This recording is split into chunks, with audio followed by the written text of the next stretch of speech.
All of you, I hope you are good and well. आज जो India में job culture है और जॉब को लेकर पॉसिबिलिटीज़ है, उसके बाद इतना इन्फ्लेशन है, उसके बाद जो जॉब की फ्रेशर या एक्सपीरियंस दोनों की जो सैलरी डिसाइड की जा रही है, कोई जॉब चेंज करता है क्यों कर रहा है क्यों नहीं कर रहा, उसको इतने क्वेश्चन पूछे जाते हैं। जबकि न तो उसको कोई सिस्टम समझाया जाता है जॉब में, न ऐसा इन्वायरमेंट बनाया जाता है कि लोग एम्प्लॉयमेंट की तरफ अट्रैक्ट हुए। मैंने सारे ऑफिसेज, बहुत सारे उधर ऑफिस में कोई क्रिएटिवनेस नहीं है। क्रिएटिवनेस का मतलब समझ रहे हैं? कोई एक्सपीरियंस आएगा या फिर फ्रेशर आएगा, वो आते उस पहले इन्वायरमेंट में जुड़ेगा, उसके पास कितनी भी स्किल्स होगी, बट वो आपको आते ही उतनी स्किल्स काम में नहीं लेगा, क्योंकि उस इन्वायरमेंट में जुड़ने में उसको टाइम लगता है। बट उदयपुर में ये ऐसा कुछ स्कोप दिख रहा नहीं है। जो अर्बन, जो मेट्रो सिटीज़ में है, बेंगलोर है, मुंबई है, पुणे है, ऐसा कल्चर उदयपुर में भी डेवलप कराना पड़ेगा उदयपुर के सेक्टर को रोजगार देने के लिए। और साथ साथ ये टूरिज्म सेक्टर है, तो रिसोर्स की डिमांड यहाँ पे ज़्यादा रहती है, इंडस्ट्री थोड़ी कम है। इंडस्ट्री को बढ़ाने के लिए भी गवर्नमेंट को, इंडस्ट्रियल्स को भी मैं चाहूँगा कि यहाँ पे ज़्यादा ज़्यादा इन्वेस्टमेंट करें। अगर टूरिज्म सेक्टर बढ़ेगा तो पास पास के दूसरे सेक्टर भी डेवलप्ड होंगे, एम्प्लॉयमेंट बढ़ेगा तो लोगों को रोज़गार मिलेगा, लोगों को काम मिलेगा, तो बहुत सारे चीज़ें दूर होगी। तो मैंने पहले भी बताया था कि उदयपुर में इंडस्ट्री में जो होटलों को के लिए बूम है। जो बजट आता है, बजट में एलोकेशन कर दिया जाता है, बट जिसका रनिंग में नहीं है या कोई भी बड़ा छोटा स्टार्टअप लेना चाहे, मैं मानता हूँ कि होटलों के लिए स्मॉल स्टार्टअप लेना चाहे तो वो स्टार्टअप लेने के लिए क्या करे,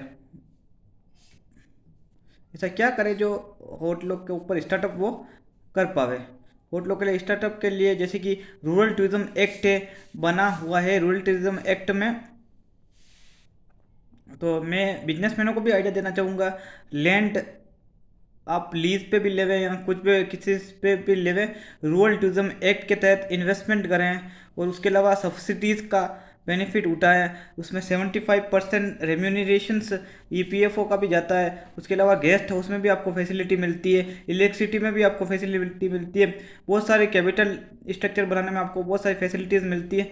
तो ये सारी चीज़ें अगर गवर्नमेंट रूरल सेक्टर में अगर न्यू स्टार्टअप को 70 to 80% अगर ये प्रोवाइड करवा दे तो होटल इन चलाने में कोई दिक्कत नहीं होगी। और उसके अलावा मेरा मानना ये है कि जॉब कल्चर में भी बहुत कुछ चेंजेस की डिमांड है। उसके अलावा agriculture sector, sector, agro industry को, एग्रीकल्चर को एग्रो इंडस्ट्री बनाना पड़ेगा। जैसे कि आलू की वेपर्स बनती है, सीताफल की से भी बहुत सारी बनती। मैं I belong to Mewar, Udaipur, Rajasthan, तो मैंने सीताफल की हाई क्वालिटी या डिमांड को लेकर गवर्नमेंट के द्वारा कोई काम नहीं किया गया, जबकि सीताफल के ऊपर भी प्रोसेसिंग यूनिट लग सकती है। आलू के ऊपर भी, आलू की चिप्स बनाने के लिए छोटी मोटी इनके ऊपर सब्सिडी 70 to 80% गवर्नमेंट कर दे। और स्मॉल और मीडियम बिजनेसेस को जो लोन के साथ साथ कैपिटल स्ट्रक्चर में थोड़ी ज़्यादा छूट देने की जरूरत है। मेरे हिसाब से इनको अगर 2 से 3 करोड़ से ज़्यादा की सब्सिडी मिलने स्टार्ट हो जाए और इनको इलेक्ट्रिसिटी बिल्स में या फिर लोन्स में और ज़्यादा छूट मिल जाए।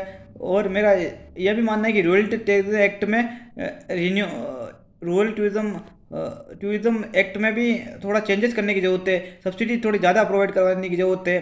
और साथ साथ जो नया स्टार्टअप आ रहा है ग्रामीण क्षेत्र में, अगर टूरिज्म सेक्टर के आसपास है, उदयपुर सिटी के आसपास है, तो उसको पूरा उसको कन्वर्ट करने की पूरा फ्री ऑफ कॉस्ट कर देनी चाहिए। उसके अलावा उसको पैसा भी देना चाहिए, उसको कैपिटल में भी गवर्नमेंट को हेल्प करनी चाहिए। गेस्ट 10 से 20 रूम वो इजी मूवमेंट में बना सके और उसका भविष्य अच्छे से वो निर्माण कर पावे होटल इजी वे में चला पाए। Thank you for listening to me.